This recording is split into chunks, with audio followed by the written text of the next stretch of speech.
A huge victory was achieved today by President Biden as he averted the rail strike that was threatening to go into effect on Friday. This happened on Thursday morning. A tentative deal was reached between the labor unions and the companies, and President Biden and his administration had a lot to do with that. And this article from CBS breaks everything down. My name is Brian Barsoon. Upload YouTube content daily. Like, share, and subscribe if you enjoy the content. Hit that notification bell if you'd like to be notified when my videos go live. Just taking a look at the story here. If you're not familiar with what's going on or what was going on, the rail workers were threatening to strike over money, of course, wages, and the lack of time off. And a lot of that had to do with the ability for them to take off work for going to the doctor. And they were being disciplined through various measures in the company, through docking pay and disciplinary actions if they were taking time off to go to see the doctor and they were being overworked, things of that nature. But President Biden has saved the day, so to speak, and coming in and helping out with this. So President Biden announced early Thursday morning that days of negotiations at the U.S. Department of Labor to avert a national rail strike with potentially major implications for the economy had yielded a deal. In a statement, he said, tentative agreement between the railroads and rail workers unions was an important win for our economy and the American people, and a win for tens of thousands of rail workers who worked tirelessly through the pandemic to ensure that America's families and communities got deliveries of what have kept us going during these difficult years. And I agree. The rail workers are vitally important to everything going on. Truckers are important. Railway workers are important. About a little over a quarter of all of the travel of goods is done by freight or by rail. So a lot of things that we take for granted, food, grain, energy like oil and gas, as well as consumer goods, chlorine for both drinking water in the drinking water process, and for pools, of course, everyone thinks of chlorine for pools.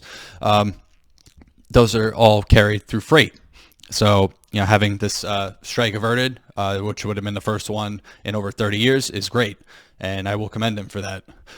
So Mr. Biden said U.S. rail workers would get better pay, improved working conditions, peace of mind around all their health care costs. Just to break down some of the numbers. They're going to be getting 14% raise with a total of 24% over the course of the 5-year deal. Union said they also get an annual bonuses of $5,000 and keep their healthcare copays and deductibles unchanged. Significantly, all workers will get an extra paid day off and have the ability to take time off for medical reasons, one of the key demands that unions made over the course of negotiations. I'm happy to say that the rail workers, if I'm on taking the train, I want to make sure that they're healthy and they're not being overworked. They're obviously this huge vehicle is being propelled down a track. I want them to be able to control it. So that's good. For the first time, our unions were able to obtain negotiated contract language exempting time off for certain medical events from carrier attendance policies, the union chief said. So big win for labor unions. Obviously, I like labor unions. I think they're good for the most part, and glad that they were able to get this. And obviously, it did come down to the wire, like most things do, of course. But I'm glad that it says it's still tentative. They have to vote on it. Most likely, the vote will go through. I don't foresee any snags with that. And if anything does, I'm sure the Biden administration will step back in and try to make sure that this deal goes over the line. Having the rail industry go down would have crippled us as a country, I feel, in a lot of ways, because we already had a lot of issues with supply chain over the last 18, 24 months during the pandemic, and just adding this on top of inflation and several other issues going on would have been almost devastating, especially with the fall harvests that are coming in, and for the winter time, especially with heating and energy prices still relatively high, but needing to get that to the proper places is vitally important, especially in the winter months. And it came hours after Amtrak said it was canceling all long-distance trips from Thursday amid the threat of a strike, which could have disrupted not only passenger and freight services, but the U.S. economy. And a lot of people have thrown around this number that could have resulted in a lost productivity of $2 billion a day. So talking, over $700 billion a year of a business that would have been lost. Obviously, if that extended over a year, even if it extends over a month, that's $60 billion. That's a lot of money.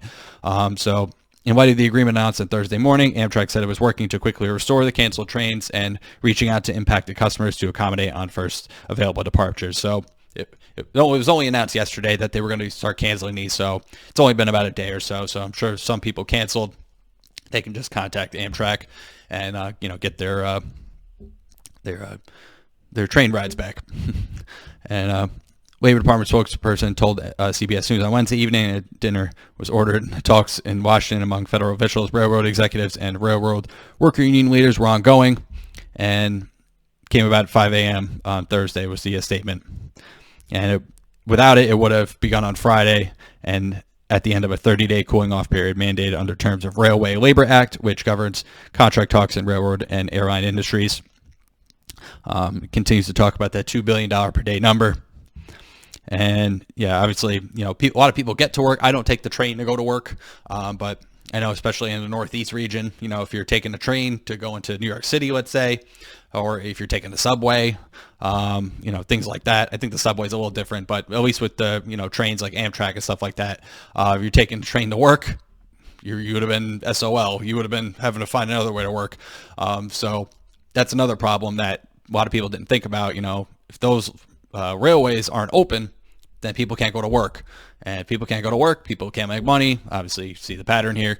Then they can't work, they can't survive. So this was a huge win for the Biden administration. And, hopefully you can keep the train rolling, so to speak. That was a terrible pun. Had to do it. But just wanted to update you guys for with this news. That's going to do it for this video. Like, share, and subscribe if you enjoyed the content. I'll link my socials down below in the description if you want to follow me there. And hit that notification bell if you'd like to see my videos when they go live. Thank you for watching, and take care.